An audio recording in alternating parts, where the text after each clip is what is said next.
mas estamos aqui à disposição, então, para responder algumas questões que não conseguimos fazê-lo lá na audiência, né? Então, vamos começar 20 minutinhos de pergunta. Na mesa, Simão Pedro, Sérgio Amadeu, Márcio da Prodan. Vou começar pelo G1.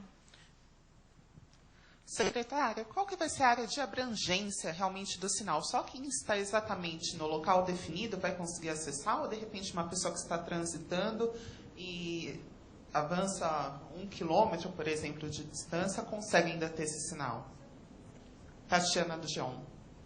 Então, Tatiana, nossa ideia é construir um projeto técnico que dê conta da abrangência daquela praça, daquela localidade, e para cada uma delas nós definimos um número de usuários simultâneos que o sistema técnico tenha condições de atender, né, dentro daquelas especificações que nós já apresentamos lá para vocês. Agora, se o sinal pode sair um pouquinho mais do local, vai depender um pouco, né?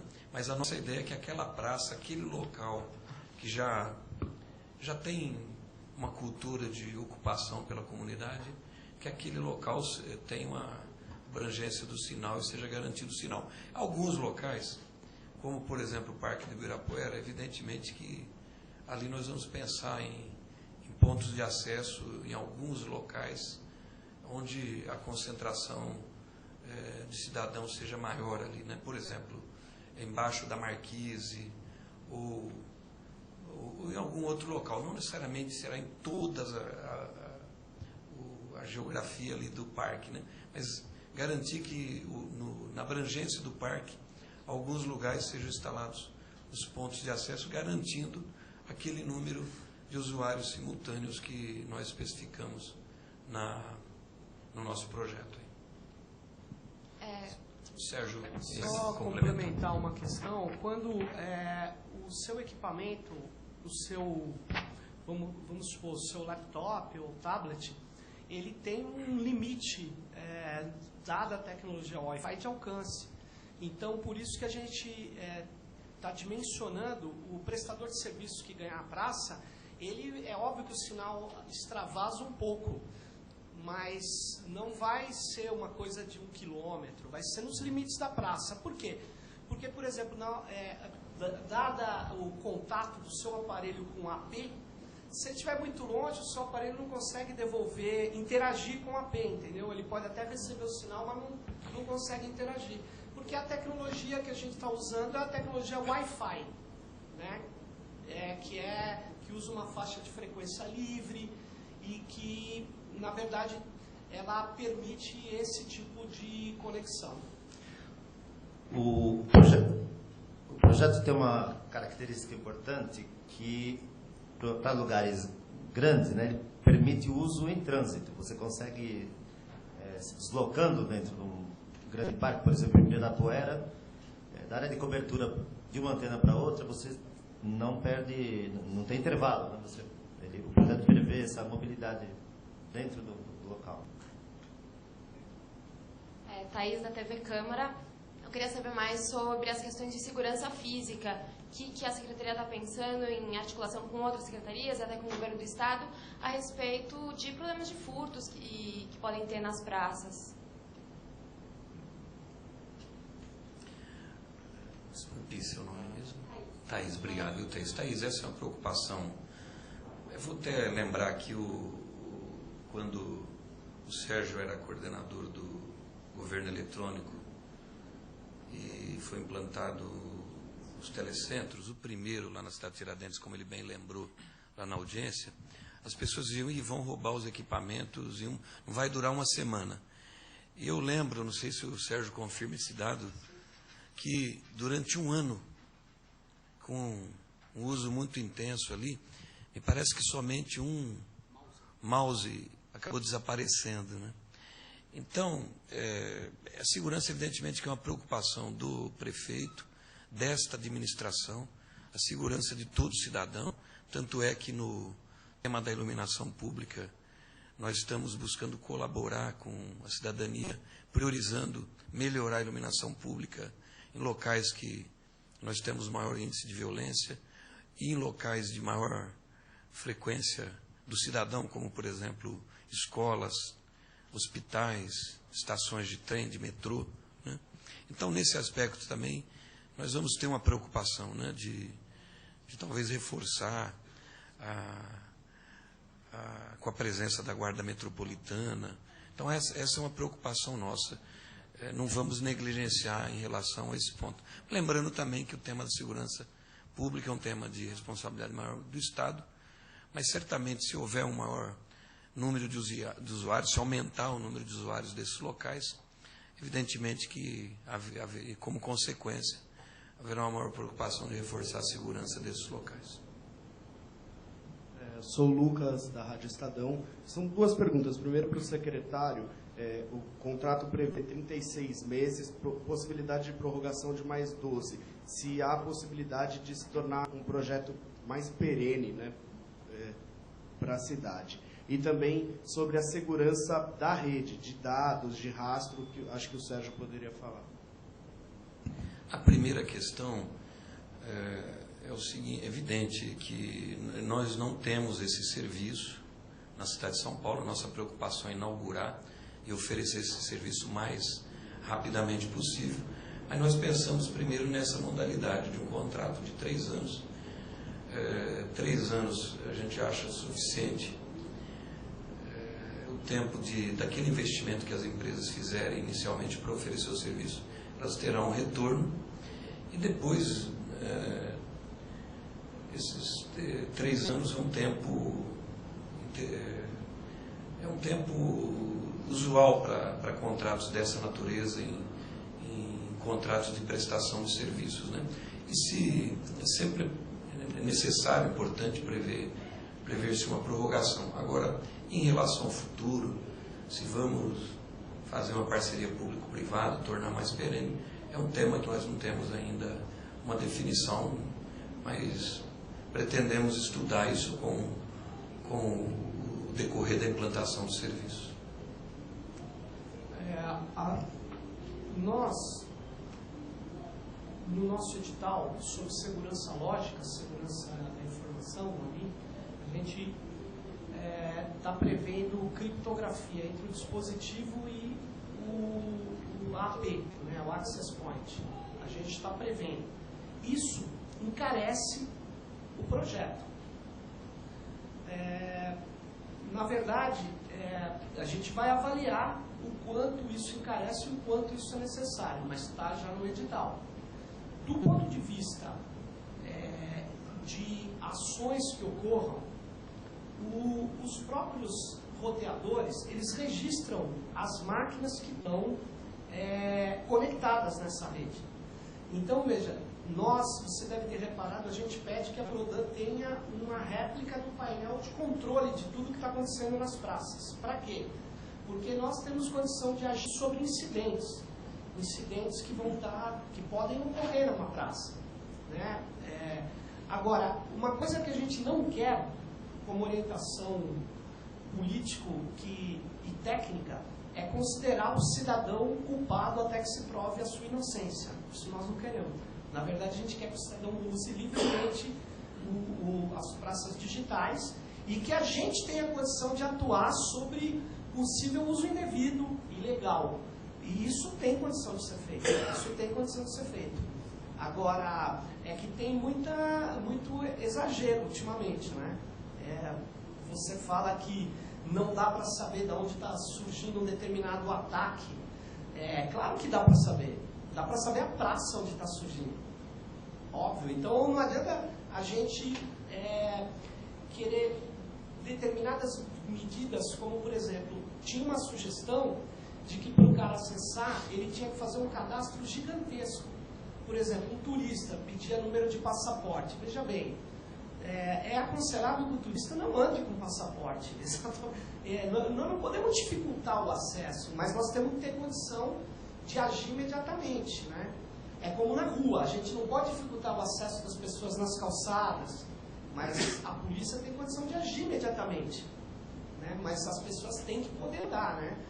Então nós temos no edital, até eu estava conversando com o Marcelo, a gente tem requisitos técnicos de segurança, eu considero até um pouco assim, acima do necessário. A gente vai ver se vamos manter ou se a gente vai reduzir um pouco. Porque isso envolve custo, né? Diminui o custo de manutenção do projeto. Não sei se eu respondi.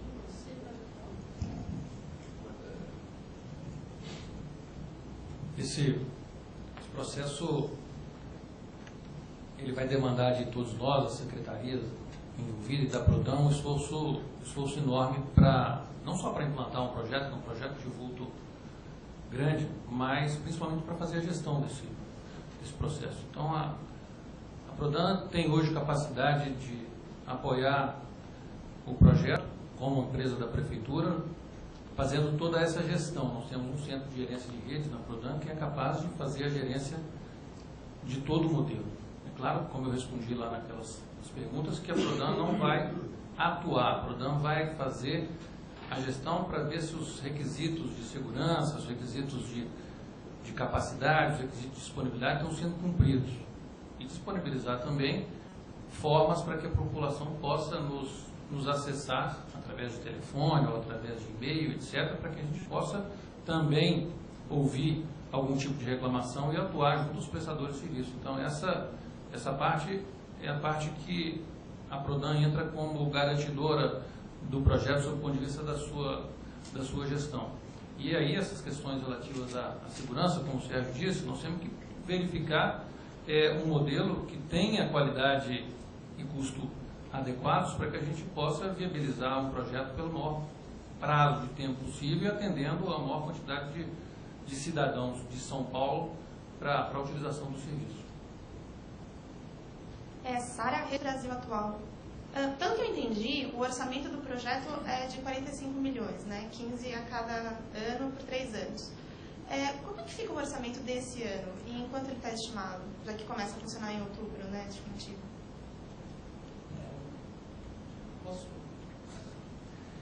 O orçamento desse ano ele vai ser proporcional ao período que vai funcionar, né? Então, eu não sei te dizer exatamente, eu não fiz a conta, mas vai ser o relativo a outubro, novembro e dezembro.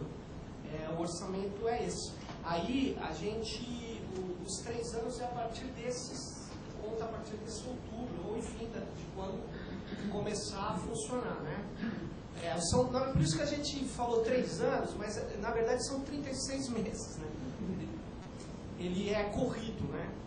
E, bom, é isso, né? Vai ser os 15 milhões dividido por 12 e 3 dozeavos, né? Que se paga esse ano.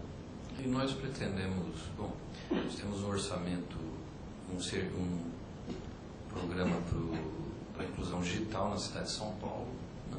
Mas se precisar fazer suplementação, alocação, nós vamos trabalhar com tranquilidade. E no próximo orçamento do próximo ano, certamente nós vamos enviar para a Câmara já a dotação, criar a rúbrica para esse novo serviço.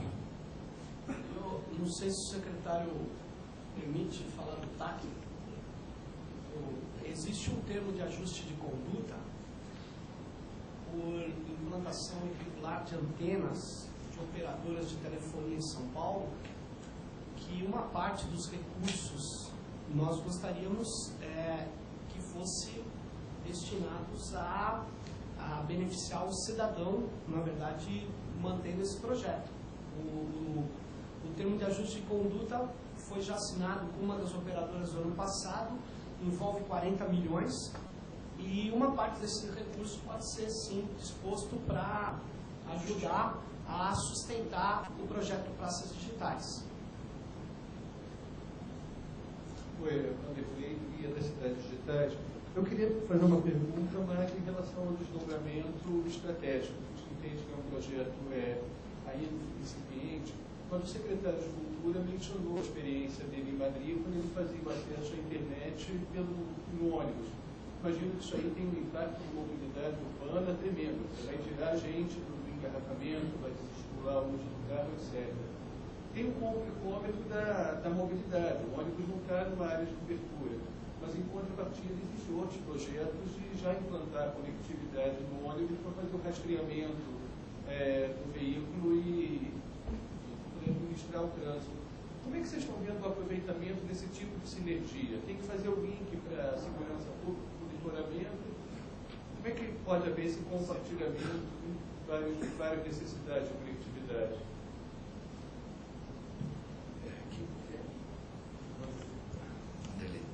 Nelly, eu não... Bom, nós nos concentramos nesses 4 primeiros meses da administração em montar esse projeto, montar o edital, estudar e estabelecer essas definições que nós fizemos até agora. Eu falei lá que o secretário Gilmar Tato já mencionou que nos editais da Secretaria de Transportes para os serviços novos, corredores, etc., eles já estão prevendo ter o sinal também nos ônibus, né? Mas eu não saberia te dizer, não, confesso para você que eu não consegui detalhar com ele, mas a Prefeitura, a Secretaria de Transportes está preocupada e certamente vai oferecer esse serviço também nos ônibus. Como será a conexão? Acho que eu particularmente não me debrucei, não pensei sobre isso, né? Em relação à iluminação pública, nós renovamos um contrato do serviço de manutenção até o fim do ano. Pretendemos lançar um novo edital para iluminação pública. Nós estamos prevendo incluir novas tecnologias de controle da iluminação, né, de ter um sistema mais moderno de controle, que também pode ser que ele ofereça outras possibilidades de novos serviços, né, aos cidadãos. Então, mas são ainda estudos, são ainda possibilidades que nós estamos prevendo.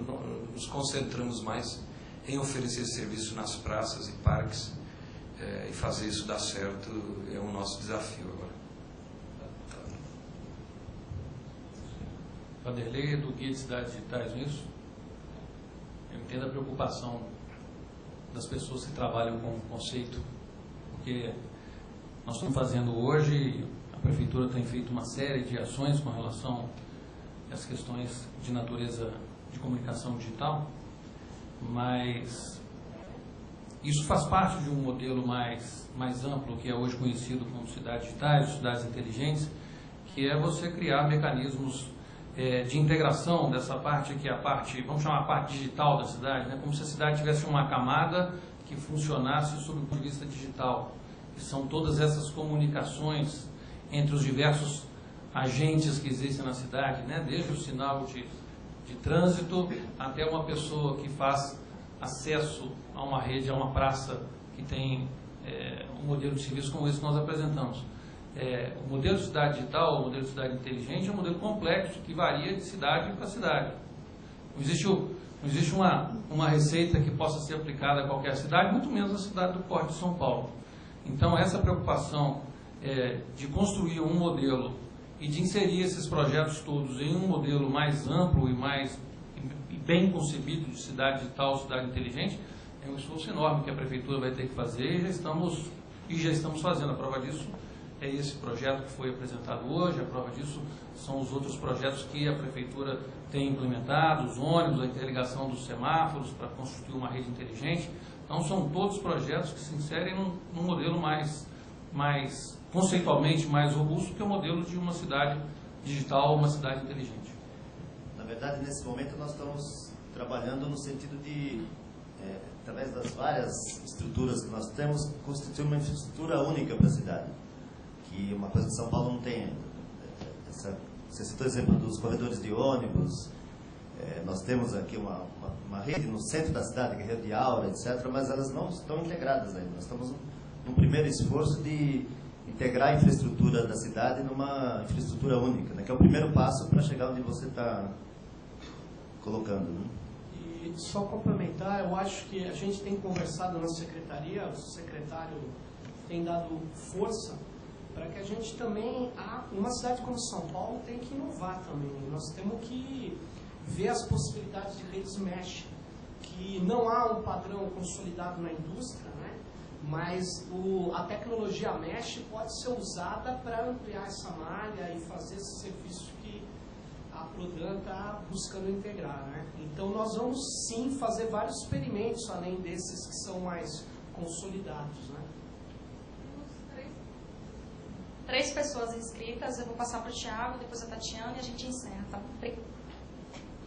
Thiago, eu sou do Estadão. Eu queria aproveitar, são 3 pontos assim, que eu queria esclarecer.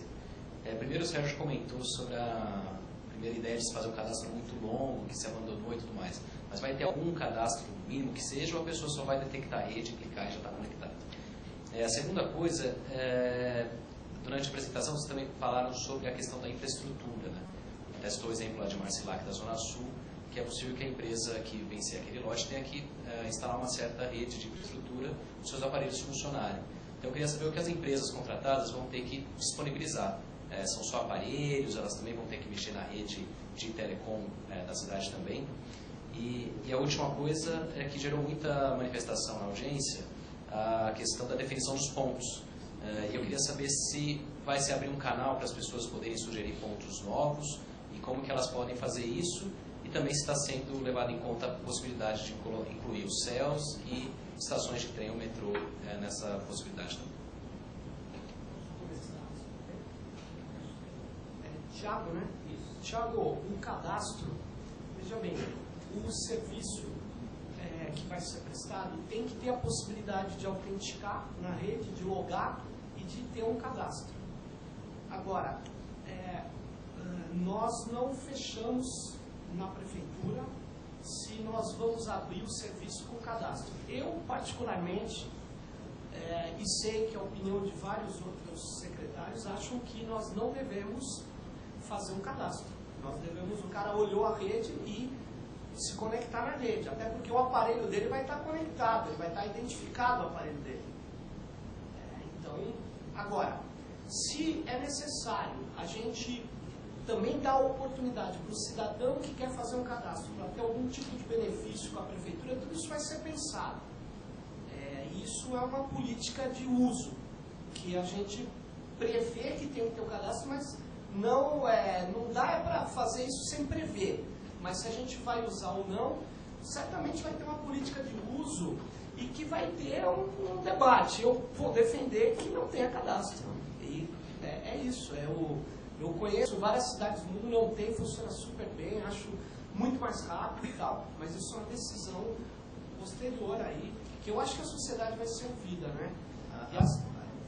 Vai lá que eu falo. A premissa é essa, de acesso livre, mas nós não vamos inviabilizar o projeto por questões de segurança ou questões de natureza jurídica. Ou seja, nós estamos tomando os cuidados, existe a possibilidade de ter o controle para não inviabilizar o projeto sobre esse aspecto, mas a premissa é acesso livre. Bom, Tiago, eu quero só fazer uma consideração adicional a isso que o Marcos e o Sérgio disseram com relação ao cadastro.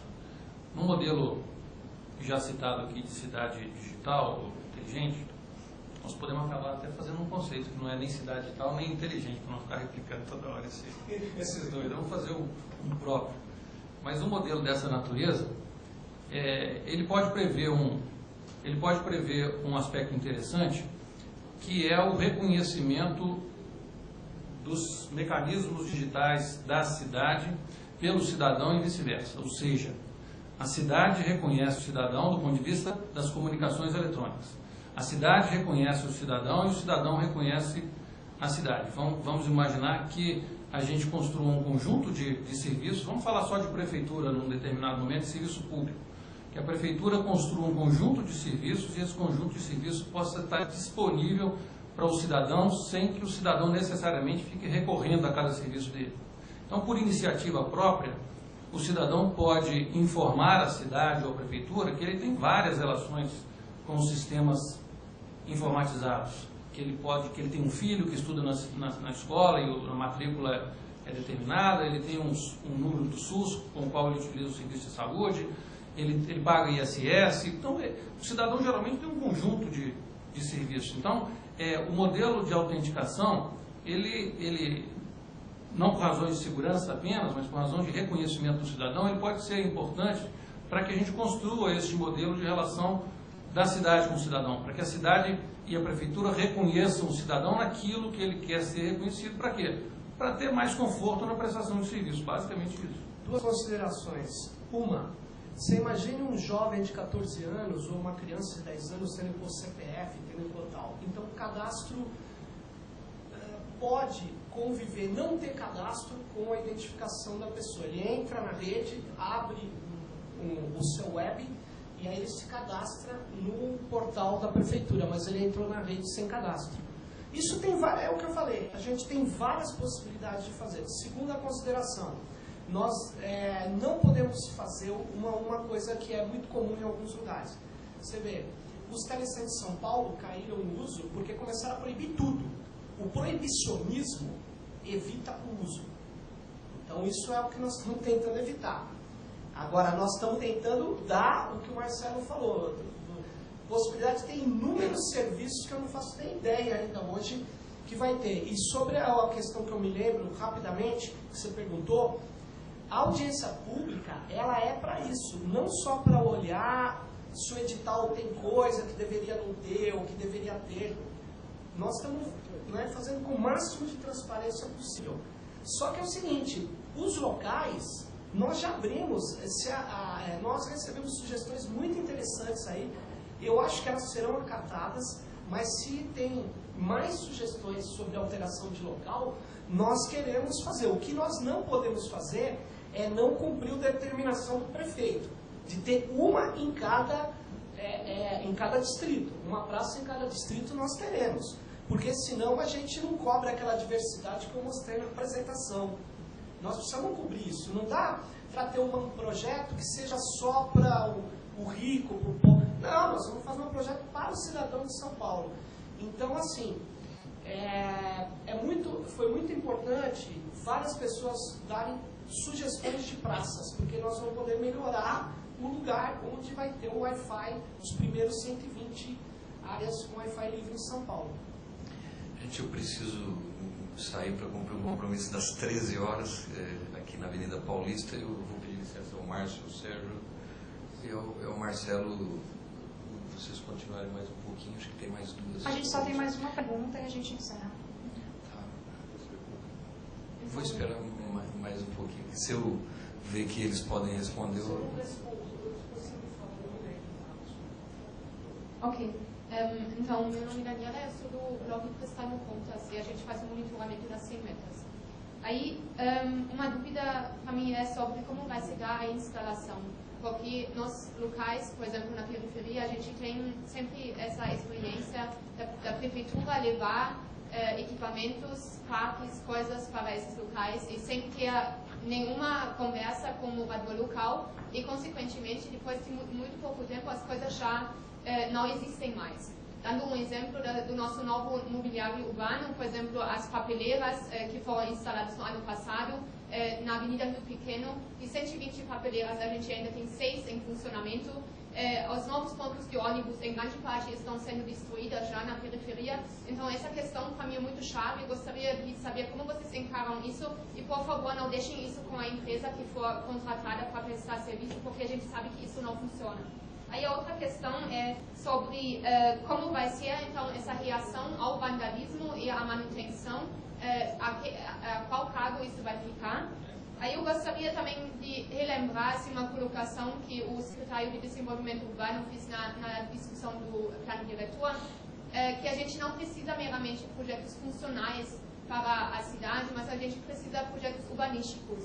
E aí, retomando que várias das praças que estão na lista, que eu olhei, algumas já visitei, outras eu então olhei pelo Google Street View, não tem bancos, não tem banheiro, não tem arborização muitas vezes. Então, qual é a ideia do projeto urbanístico? Porque simplesmente colocar uma avenida movimentada no meio das ruas, uma praça Wi-Fi, de repente não é tão útil para as pessoas lá.